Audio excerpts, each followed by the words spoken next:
Hoje eu quero falar um pouco sobre a valorização e respeito à mulher. Valorizando e respeitando a mulher. Está havendo um grande entrave entre a ideologia dos movimentos feministas radicais e a teologia e o ensinamento bíblico. E eu não sei por que está havendo esse entrave criado pelos movimentos feministas, tendo em vista, meus amados irmãos, que nós vemos com nitidez Deus falando abertamente do valor da mulher. É bem verdade que a Bíblia, ela fala de momentos bons e de momentos ruins, para homens e para mulheres. Mas eu já ouvi algumas fundamentalistas dos movimentos feministas criticando a Bíblia, dizendo que a Bíblia é um livro machista, que Deus é um tirano, que a palavra de Deus ela é muito radical com as mulheres. Só que quem lê as Escrituras Sagradas vai ver que desde o Gênesis até o Apocalipse, você vai ver a figura da mulher sendo respeitada e amada por Deus e pelos líderes sérios das Escrituras Sagradas. Começa logo com o Gênesis, quando Deus criou tudo, que tudo estava pronto, o homem lá estava, não tinha uma mulher. E aí quando Deus olha, Deus viu que não era bom que o homem ficasse só. Mas já tinha toda espécie de animais, de criaturas. Mas Deus olha e diz, não é bom que o homem esteja só. Vou fazer uma companheira para ele.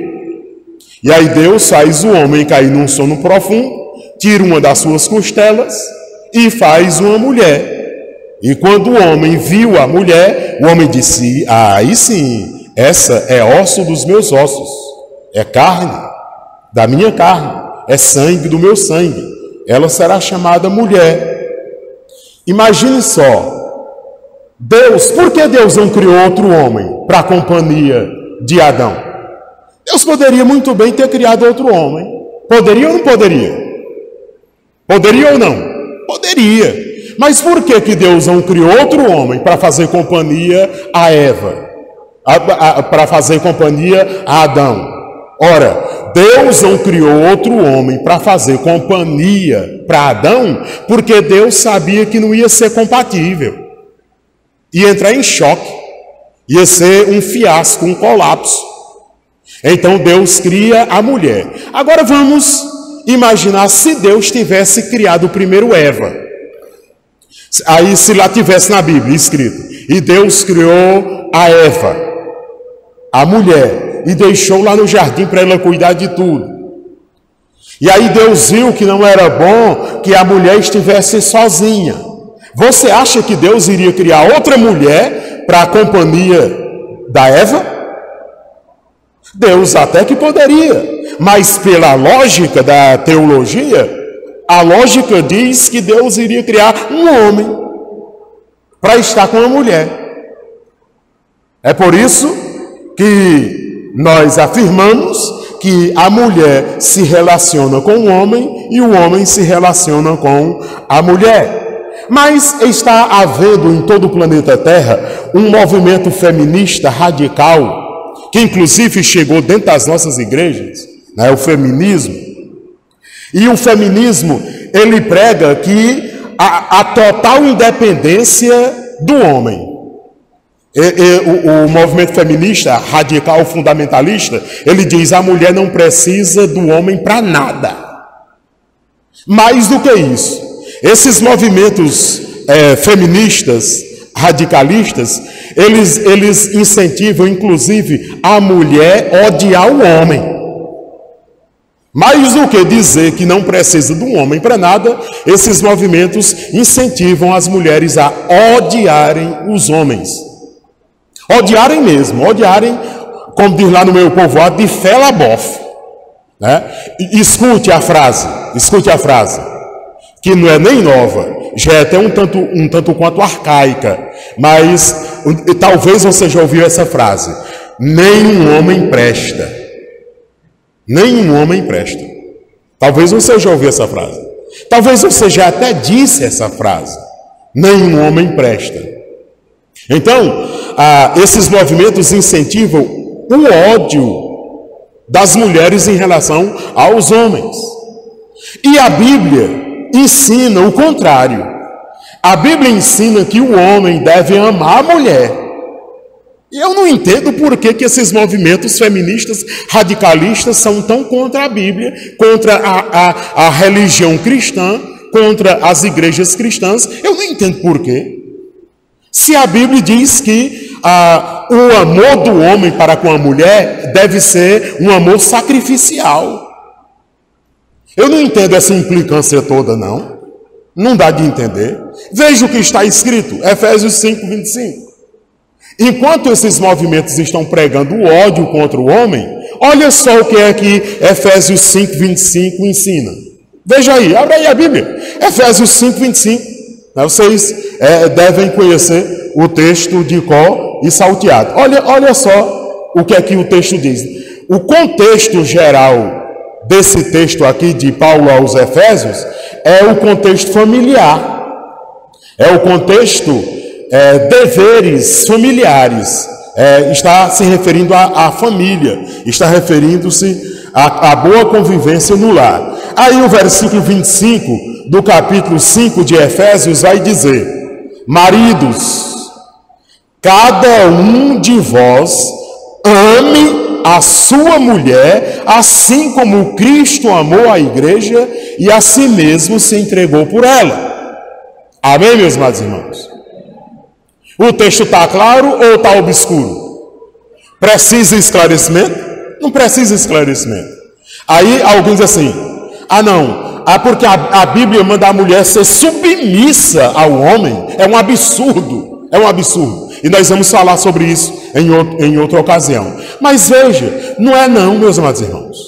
Uma mulher se submeter a um homem que a ama, como Cristo amou a igreja, não é difícil não.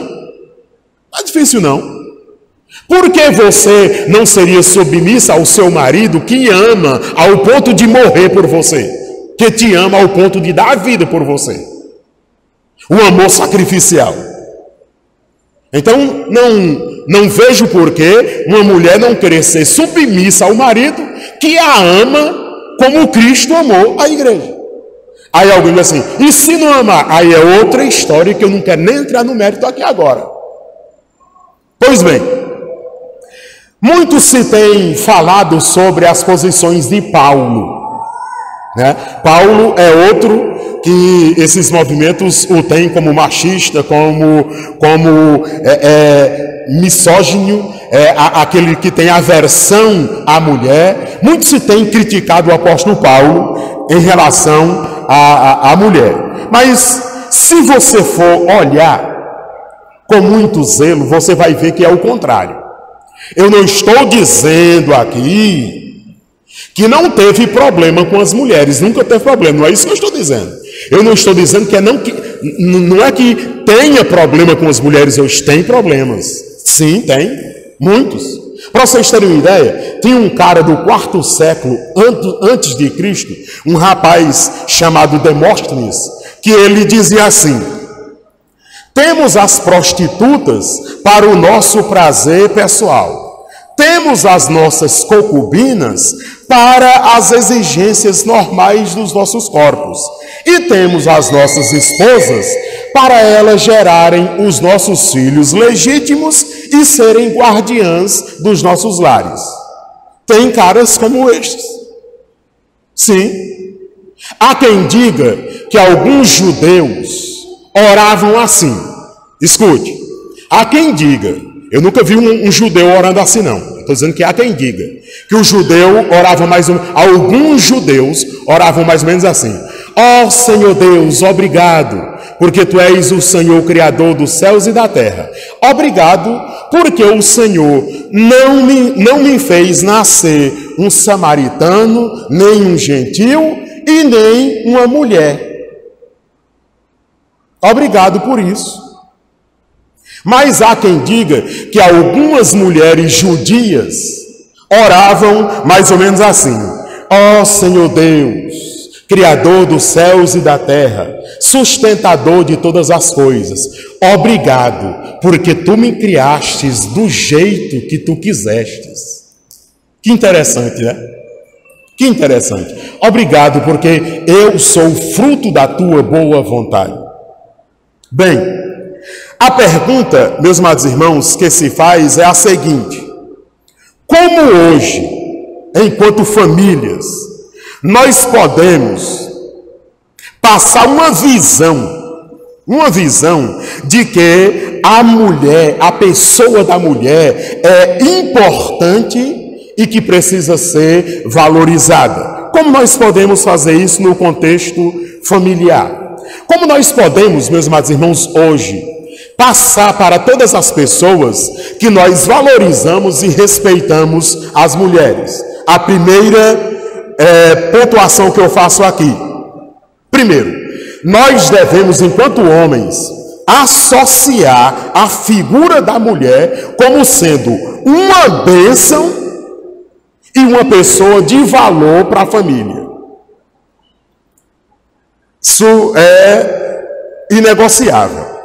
Nós, enquanto homens cristãos, nós devemos associar a figura da mulher como uma bênção de Deus e de grande valor para a família. Porque senão, se nós não fizermos isso, nós estamos indo contra a palavra de Deus. Nós estamos indo contra o próprio Deus. Então, é responsabilidade nossa, enquanto homens, passar essa imagem, né, sobretudo para os nossos filhos. E apóstolo Paulo, que foi e é muito criticado, ele usa aqui em vários textos. Eu poderia passar a noite aqui citando textos de apóstolo Paulo, citando mulheres que serviam a Deus, mulheres de valor, mulheres de respeito. Quando você vai lá para Romanos 16, não precisa abrir aí agora, depois você confere lá na sua casa. Romanos 16, apóstolo Paulo, ele cita uma série de mulheres ali, irmãos, incrível. Ele fala de uma mulher chamada Febe, ele fala de Priscila, ele fala de Maria, ele fala de uma Júnia, ele fala de Trifena, Trifosa, Júlia, entre outras mulheres, tudo aqui em Romanos capítulo 16. Mulheres que serviram, mulheres que receberam o seu devido valor. Ora, agora escute para vocês entenderem bem, escute. Como nós, enquanto homens, podemos associar a figura da mulher como sendo uma bênção e uma pessoa de alto valor para a família? Escute, desde a concepção, escute isso aqui porque isso aqui é muito sério. Escute, a coisa começa na concepção, quando a mulher fica grávida. Quando a mulher fica grávida. Irmãos, eu já vi absurdos. Tem a notícia, a fulana de tal engravidou. Engravidou, tal. É homem ou mulher? Não sabemos ainda o sexo não. Aí alguém diz, eu queria que fosse um homem. Escute, queria que fosse um homem. Eu já vi famílias frustradas ao descobrirem que o bebê que está sendo gerado na barriga da mulher é uma mulher. Eu já vi frustrados assim mesmo, arrasados, acabados. Por quê? Porque a mulher está gerando uma outra mulher. Está lá um bebezinho e é do sexo feminino. É uma menina. Eu já vi casais ficarem terrivelmente abalados. Porque queriam um menino e nasceu uma menina. E isso é lastimável. Mas também eu já vi o contrário. O casal querendo uma menina. É uma menina, é uma menina. Aí tem umas parteiras antigas e algumas pessoas que quer conhecer se é menino ou menina pelo formato da barriga. Não sei se você já viu, né? Deixa eu olhar aqui essa barriga. Isso aí é um menino, ou isso aí é uma menina. Mas escute, eu já vi famílias frustradas porque nasceu um menino em vez de ter nascido uma menina. Todo mundo queria que fosse uma menina, mas não era uma menina, era um menino. E então todo mundo ficou frustrado. Agora, sabe qual é o mais grave? Eu já vi caso, não é de filme não é dessas séries que você anda assistindo por aí não. Eu já vi caso de família criar um menino como se fosse uma menina. De tanto que queria uma menina. Mas nasceu um menininho, então vou transformar esse menininho numa menininha. Você acha que isso é um absurdo? Pois tem. E não são poucos os casos, não. E não são poucos os casos. Então, meus amados irmãos, nós precisamos ter cuidado a esse respeito. A mulher engravidou, escute, bote na sua cabeça, seja homem ou seja mulher, vai ser uma bênção de Deus para a nossa família. Amém? Quem entendeu até aqui? Está grávida? É mulher ou homem? Não importa. É uma bênção de Deus. Agora escute. Quando Deus criou o homem, ele não era uma família, ele sozinho. O homem passou a ter uma família depois que a mulher chegou. Depois que a mulher chegou. Aí eu quero abrir um parêntese bem aqui. Tem uma linha de raciocínio hoje que diz que se um casal não tiver um filho, não é uma família. E está errado. Está errado. Uma família é constituída pelo casamento entre um homem e uma mulher, eles tendo ou não tendo filhos. É uma família. É uma família, você pode ter certeza que é uma família. Não tem dúvida. Fecha parênteses. Uma família estará dando grande contribuição para a sociedade se ensinar especialmente os meninos e cultivar, por meio de palavras e práticas, atitudes que valorizam as mulheres. Em segundo lugar, como nós homens podemos associar a figura, a pessoa da mulher como sendo bênção e de grande estima e importância para a família? Em segundo lugar, incentive na sua família a liderança e empreendedorismo das mulheres. E eu não vou nem comentar muito isso aqui, porque isso aqui é muito prático. E está na cara que a gente vai entender logo de primeira. Olha só. Na Bíblia, escute, na Bíblia nós encontramos mulheres na liderança. Mulheres que foram destaque. Não só no Novo Testamento, mas desde o Velho Testamento. Mulheres que Deus usou para salvar a nação de Israel inteira. Vou citar só uma delas, Esté. Você conhece a história de Esté? Usou a sua beleza, usou a sua formosura, usou a sua influência, autodidata, diplomata. Ela usou de todas as suas habilidades para livrar o seu povo Israel da morte.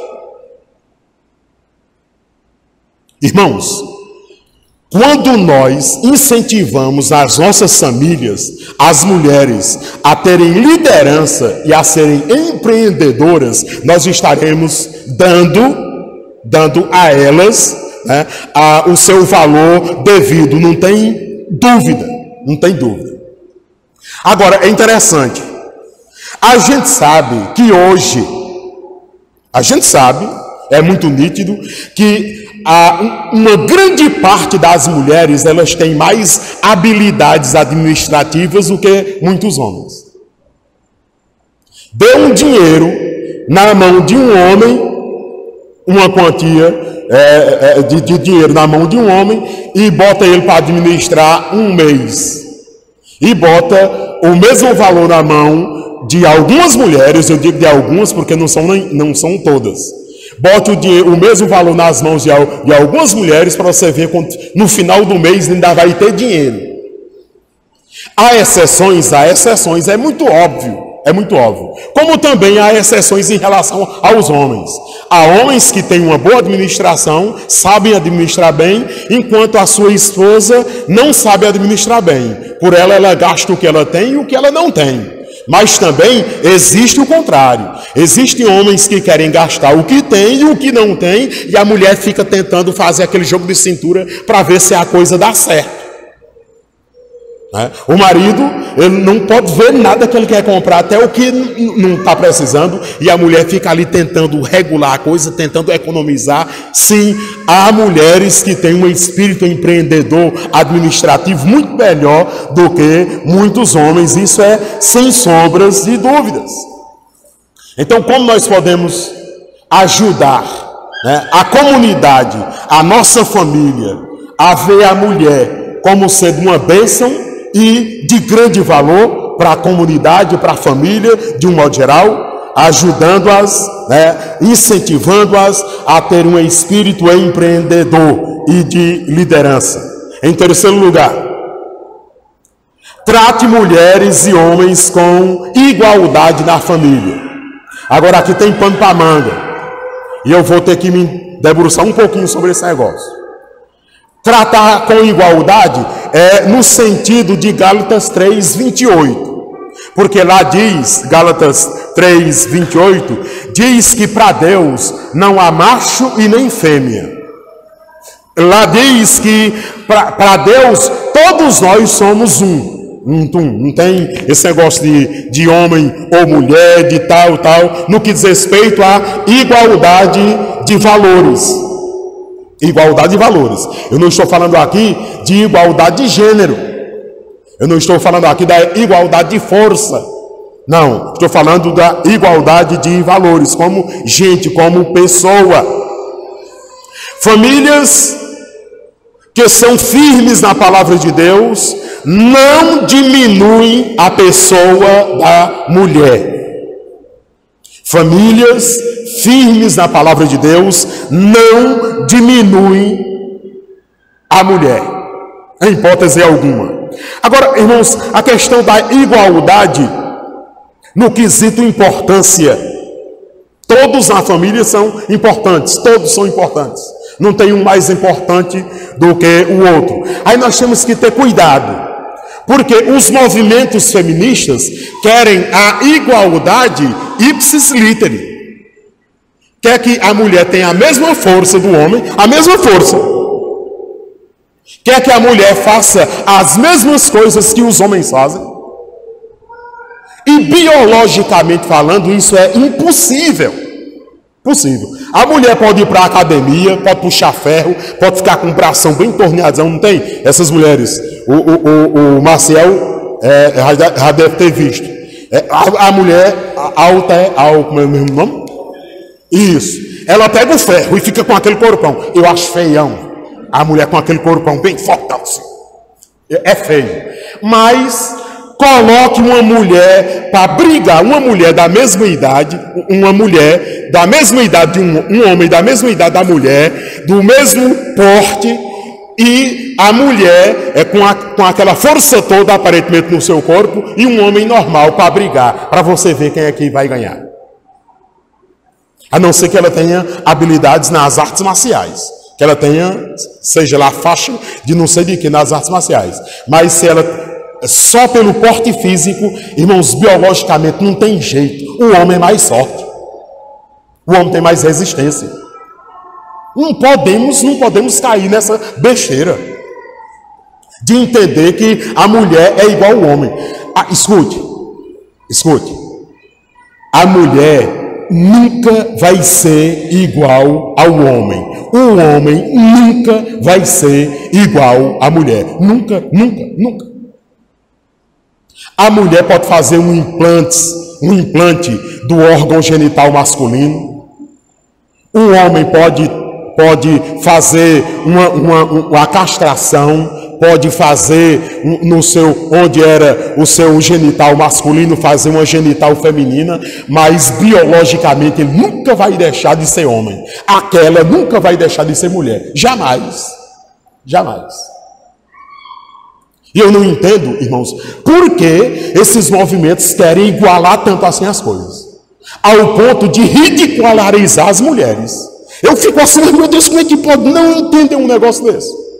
Aí, aquelas lutas MMA, eu acho que é isso, né? MMA, né? Aí tem lá uma mulher que se sente homem, eu sou homem, né? Aí a mulher, as outras mulheres, isso mesmo, você é o que você quiser, vai lá, luta, e ela quer lutar com um homem, porque ela se sente um homem.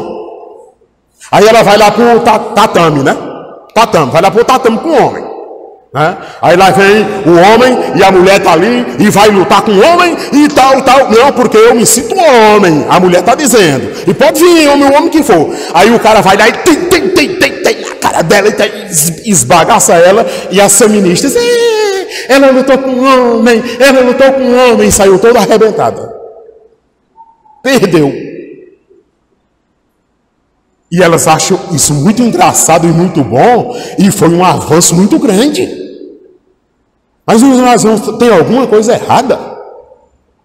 Tem alguma coisa errada. Aí o cara, irmãos, eu achei isso ridículo. O cara, não, eu me sinto uma mulher mesmo. Eu nasci num corpo de homem, mas eu sou uma mulher. Então eu vou disputar com as mulheres. Aí vai lá numa disputa, vai um macho disputar com a mulher porque diz que é todo mundo igual.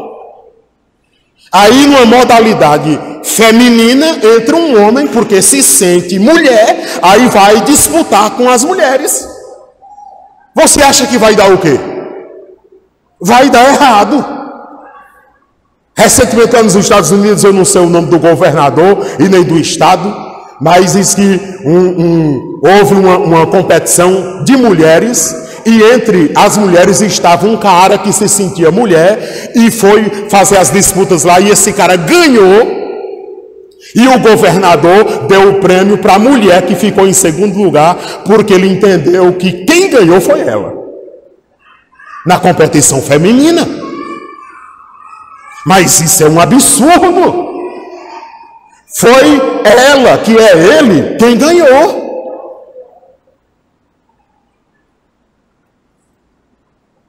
Nós precisamos ter cuidado, meus queridos, porque quando a Bíblia fala de igualdade entre homem e mulher, trata-se de valores, trata-se de importância, e não de ser igual propriamente dito, igualdade de gênero. Nós temos que ter cuidado. E por fim, e aqui onde eu queria chegar, um pouquinho para a conclusão,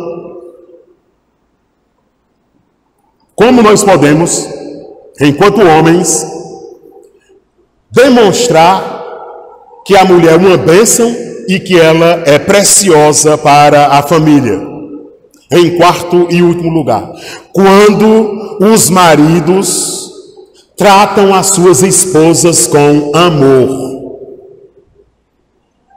Quando o marido trata a sua esposa com amor, ele está demonstrando que ela é uma bênção e que ela é de valor, de grande importância para a sua família.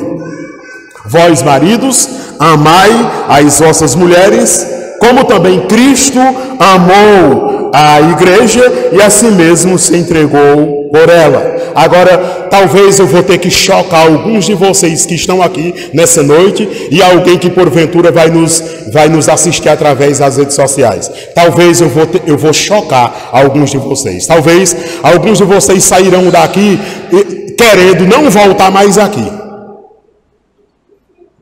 Mas eu vou precisar dizer, escute, homens, a melhor maneira de ensinar os meninos a tratar as mulheres com amor, respeito e consideração é na observação de como os homens da família, especialmente os maridos, tratam as suas esposas.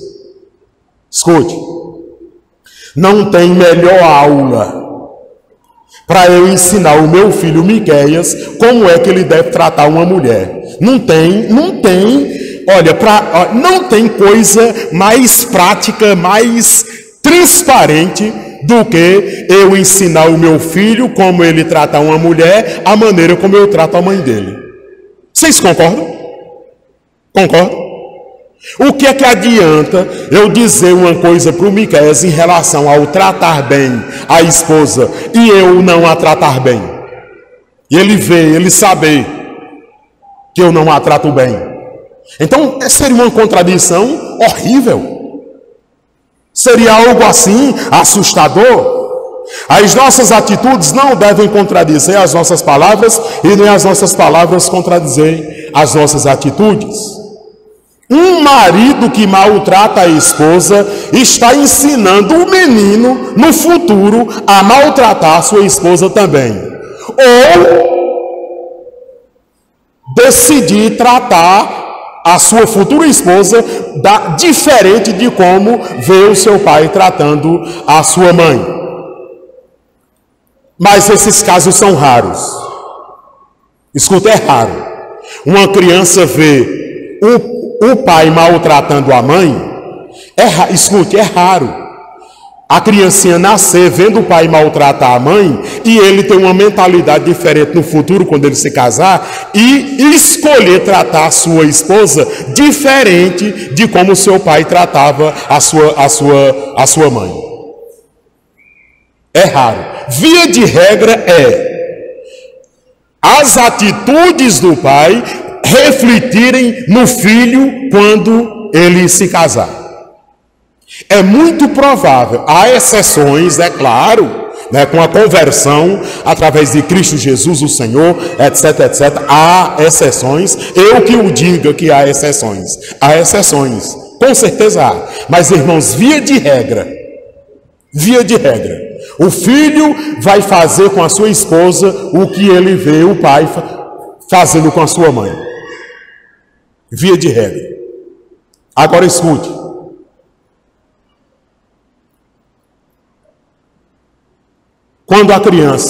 Quando o filho vê o pai abandonando a sua mãe, se divorciando da sua mãe e se casando com outra mulher, escute, a possibilidade dele fazer isso com a sua futura esposa é quase 100%. Só a graça e a misericórdia de Cristo Jesus que irá fazer ser diferente.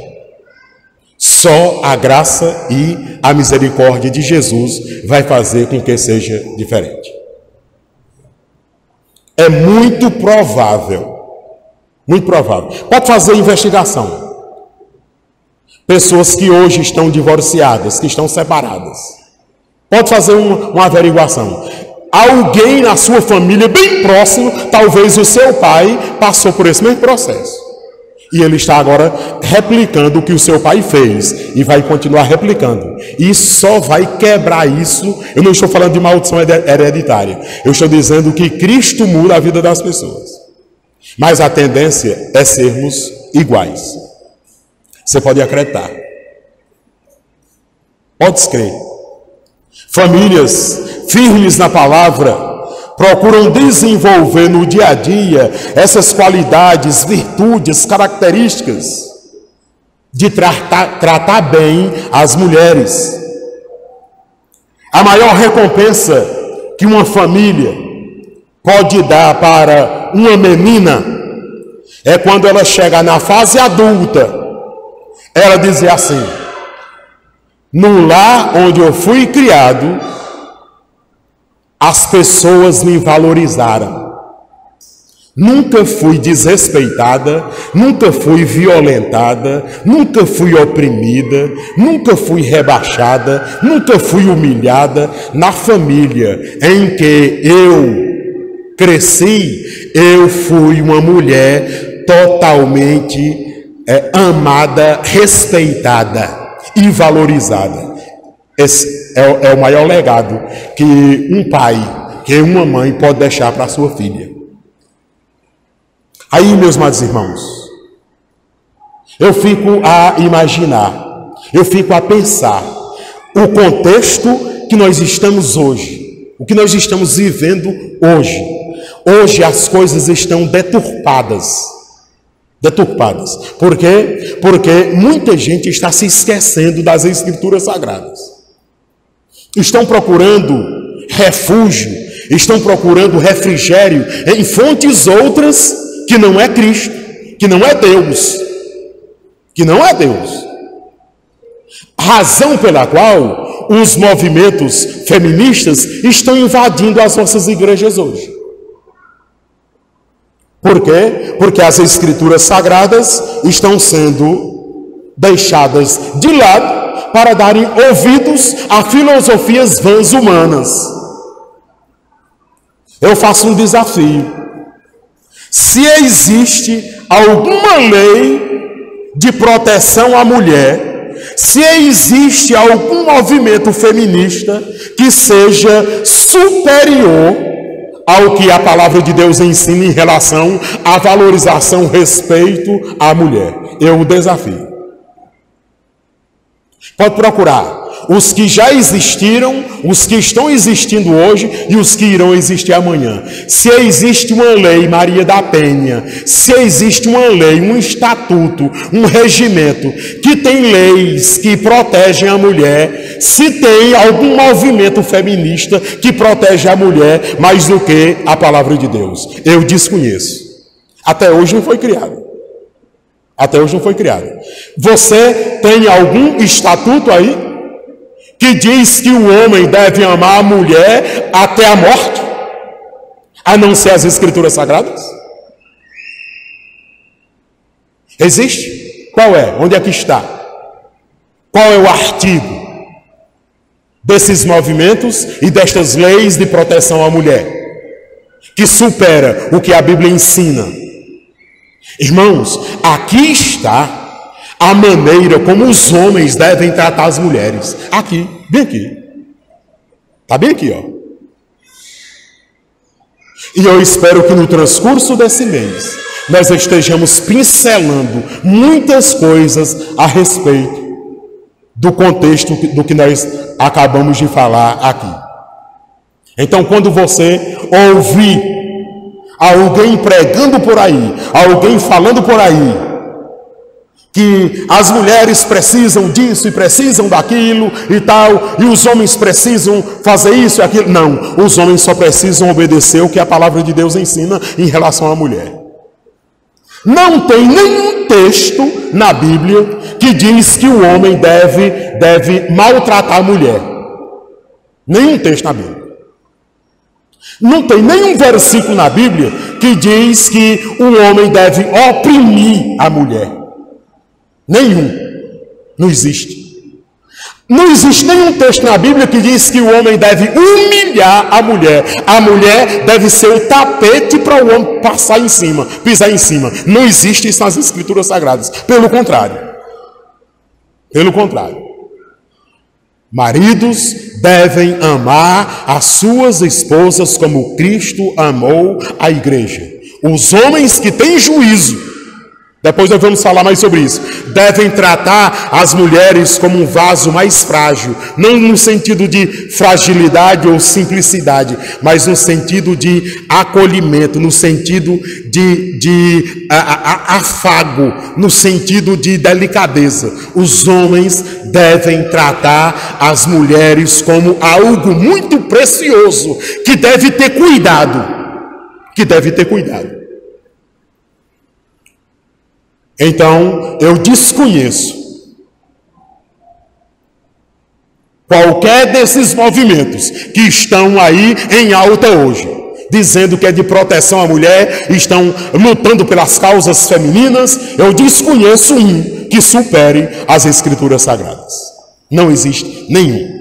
Está tudo aqui nas Escrituras Sagradas, como os homens devem tratar as mulheres e como as mulheres devem tratar os homens. Está redigido.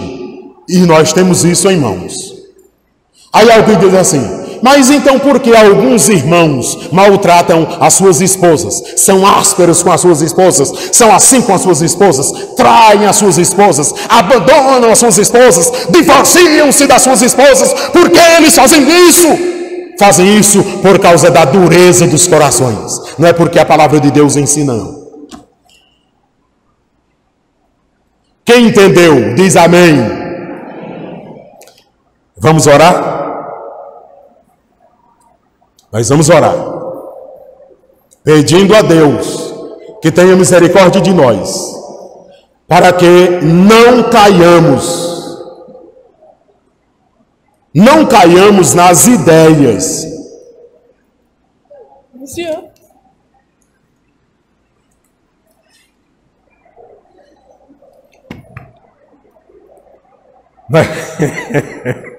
Nós vamos orar para que nós não caiamos, irmãos, no engodo dos ataques lacradores das Escrituras Sagradas, injustamente.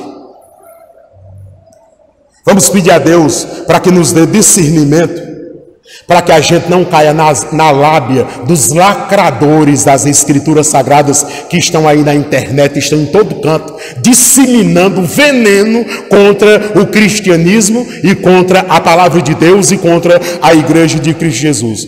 Para que nós tenhamos sensibilidade, para não cairmos nas lábias, no engodo desse povo aí que estão tentando lacrar as Escrituras Sagradas injustamente, porque as Escrituras Sagradas é o único manual que faz com que o homem caia em si e tenha cuidado com as mulheres e não as maltrate.